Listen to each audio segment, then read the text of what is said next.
But yeah, in terms of players showing potential, another one that I think has kind of announced himself this World Cup, if you will, unless of course you're a season ticket holder at Sunderland, and that's Brian Brobbey, the Netherlands centre forward. I watched his performance against Sweden, and I just thought, I feel like this might be a bit discouraging, man, but Brian Broby's always struck me as a kind of football manager player where, he kind of has always been this kind of wonder kid in the making. And then in so many, as is always the case in football manager, these players never quite turn out in real life. It's felt like in the last 12 months, something's just kind of flipped in his head and he's just kind of decided, actually, I'm going to be the player I'm supposed to be. He's had a tremendous season at Sunderland where he picked up 8 goals and assists in the Premier League for obviously a team who are only just recently promoted.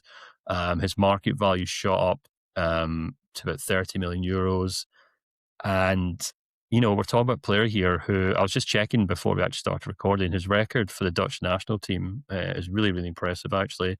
And for it was under 17, sorry. 16 goals in 24 games, which is when he was obviously very much kind of breaking into the Ajax first team. Moved to RB Leipzig, didn't quite work out, and he's now kind of coming to the fore for Sunderland, and now getting his opportunity for the Netherlands, and he seems to be grabbing it with both hands. Yeah, the 2 goals against Sweden, right? And this is Sweden's side that demolished Tunisia, and Brobbey was a really big reason why Netherlands then demolished Sweden 5-1. Yeah, I thought he was very impressive in that game. I thought the Dutch in particular looked quite good. They really struggled against Japan, where Brobbey only played for 5 minutes, right? And didn't really make a big impact. And then Koeman decides to start Brobbey in the second game. And it was just such a big difference to have that physical body up there. Koeman has spoken a little bit about the reason why he thinks Brobbey is doing a little bit better now is, he's a big body, physically very imposing, and has always really struggled with staying fit physically. Like lots of little muscle injuries and groin injuries and all that sort of stuff.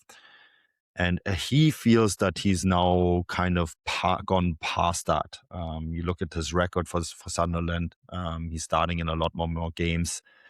Is able to complete games over 90 minutes, even the tail end of the season there. There was only one game where he only managed 61 minutes, and that was the final game of the season against Chelsea, right, where he played 61 minutes. Other than that, I see 1, 2, 3, 4, 5 games where he played over 80 minutes, and 4 games where he completed the full 90, right?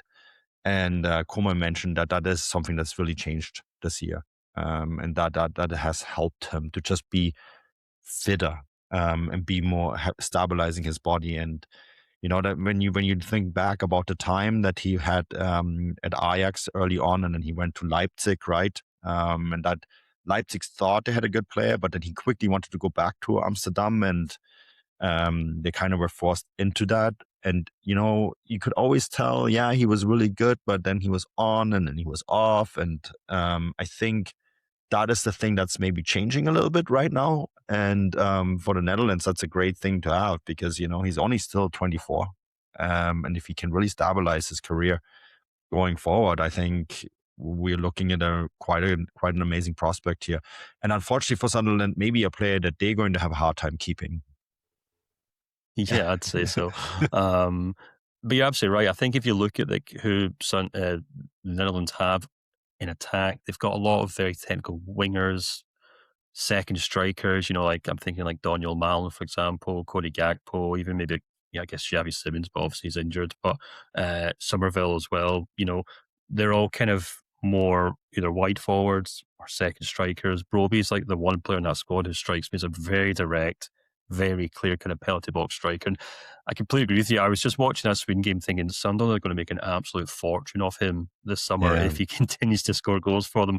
And we all, whether the Netherlands can obviously go and actually win the World Cup's always this kind of perennial, they're always this kind of perennial underdogs or dark horses, if you will, at the World Cups. But they'll obviously still go far to an extent. And if he continues to play, then his market value is just going to shoot through the roof, I'd imagine, because he's already been linked to Bayern Munich, Manu, since World Cup started. Oof. And I suspect more and more clubs will be joining that list in no time at all. But yeah, we'll see how it goes, and we'll obviously check back in on him, and as World Cup rumbles on, and check on more players. But I think those three players in particular are ones that have probably stood out so far. Absolutely. Yeah. And it's been fun to watch. There's a few names that here and there they pop up and you think, oh, he's still around. And it's like, oh, there's actually a really good player. And because it's such an expanded field, we see more and more of them now. So yeah, it's been fun to watch and there's some great stories there.